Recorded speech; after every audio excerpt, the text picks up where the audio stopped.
One of Steiner's key books is The Philosophy of Spiritual Activity, or The Philosophy of Freedom, has those two different titles.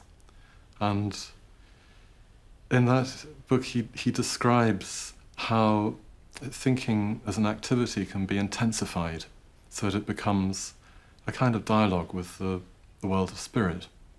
And that seemed to me to be a path that I could follow.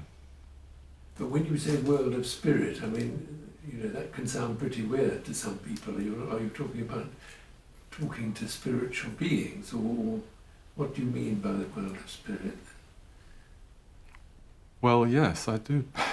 It may well sound weird, but I think that's the reality of it, yes. But of course, one's actually in a kind of inner dialogue with a world of thoughts, but the question is, what is the source of our thinking? Where do our thoughts come from?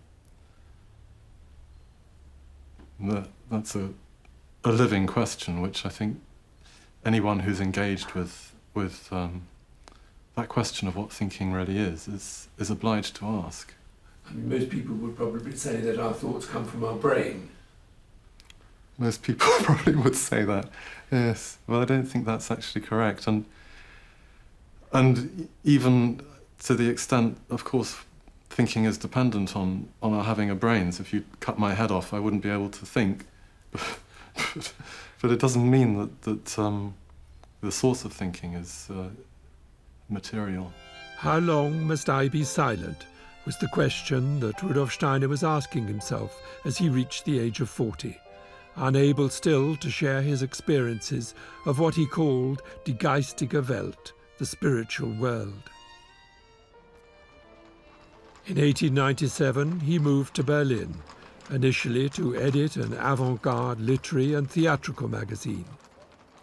But it wasn't only to intellectuals and artists that he was drawn.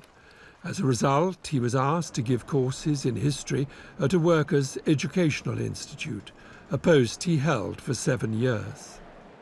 But among the citizens of Berlin, as elsewhere in Europe and beyond, were an increasing number of people interested in spiritual teachings, in the case of the Theosophists, in a wisdom with its roots in the East.